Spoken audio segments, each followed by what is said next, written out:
Assalamualaikum warahmatullahi wabarakatuh. Halo semuanya, perkenalkan nama saya Fardikotul Isbaha. Saat ini saya berstatus sebagai mahasiswi semester 2 di program Prodi Manajemen Bisnis dengan NIM 24022 10587.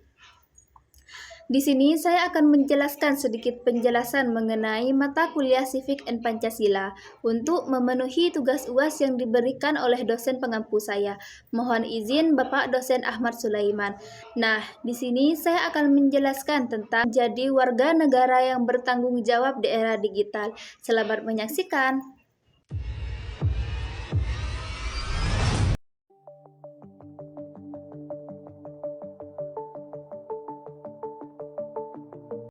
Bayangkan, sebuah berita viral muncul di media sosial Anda. Judulnya mencuri perhatian, isinya memancing emosi. Tanpa berpikir panjang, Anda membagikannya. Tetapi, bagaimana jika berita itu ternyata tidak benar? Apa dampak bagi Anda, orang lain, atau bahkan masyarakat luas? Selamat datang di UAS semester 2. Hari ini saya akan membahas sesuatu yang lebih dari sekedar membaca berita. Kita bicara soal kekuatan kita sebagai warga negara dalam menjaga kebenaran informasi.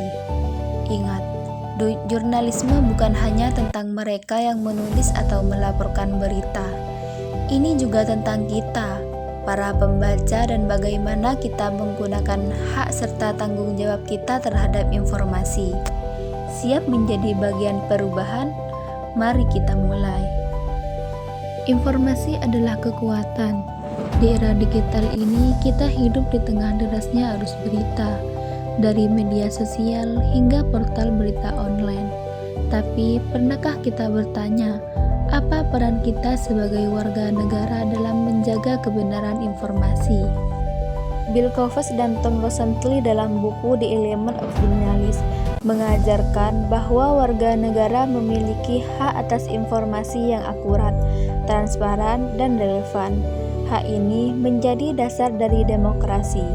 Misalnya, dalam pemilu 2024 di Indonesia, masyarakat dapat memanfaatkan sistem informasi perhitungan suara Situng dari KPU untuk mengakses data hasil pemilu secara transparan. Ini adalah nyata dari hak mendapatkan informasi yang terbuka, tapi hak selalu diiringi tanggung jawab. Sebagai warga negara, kita punya kewajiban untuk memastikan informasi yang kita bagikan benar adanya. Mengapa ini penting? Survei Digital News Report 2023 menunjukkan lebih dari 50% pengguna internet di Indonesia kesulitan membedakan berita faktual dan hoaks. Ini adalah tantangan besar bagi kita semua. Ambil contoh, pemilu 2024. Salah satu hoaks yang viral adalah klaim adanya server KPU di luar negeri yang memanipulasi hasil suara. Meski klaim ini sudah dibantah oleh KPU, namun informasi sudah terlanjur menyebar luas. Pemilu 2024 menjadi momen penting yang mengajarkan kita bagaimana hak dan tanggung jawab warga terhadap berita diuji. Dalam pemilu ini, banyak warga negara menggunakan media sosial untuk melaporkan hasil penghitungan suara di TPS mereka. Di satu sisi, ini adalah bentuk partisipasi positif. Di sisi lain, disinformasi tetap menjadi tantangan yang sampai hari ini belum ada jalan keluar. Terlebih kecenderungan masyarakat hari ini lebih percaya informasi dari media sosial daripada media massa. Untuk itu, literasi media menjadi kunci dalam menciptakan ekosistem literasi yang sehat. Program-program literasi media harus didorong lebih luas, mulai dari sekolah hingga komunitas lokal.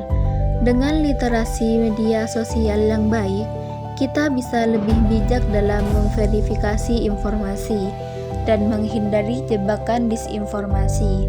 Sebagai warga negara, kita bukan hanya konsumen informasi. Kita adalah penjaga kebenaran, pendukung demokrasi, dan pilar ekosistem berita yang sehat. Mulailah dari diri sendiri. Verifikasi informasi sebelum membagikan. Dukung berita yang jujur dan akurat. Bersama, kita bisa menciptakan dunia yang lebih adil dan transparan. Selain menjadi warga negara yang bertanggung jawab di media sosial. Baik, kelanjutan dari video tadi, selain menjadi warga negara yang bertanggung jawab di era digital, perlu adanya etika di dalamnya. Contohnya, gunakan bahasa yang sopan dan layak saat berkomentar. Hindari membuat atau menyebarkan konten yang mengandung sara dan pornografi. Yang ketiga, manfaatkan media sosial untuk proses pengembangan diri. Yang keempat, manfaatkan media sosial untuk menyebarkan hal-hal yang bermanfaat dan tidak menimbulkan konflik. Kemudian yang terakhir, hati-hati dalam penyebaran konflik pribadi ke publik. Mungkin itu saja yang bisa saya jelaskan. Terima kasih sudah menonton video saya. Wassalamualaikum warahmatullahi wabarakatuh.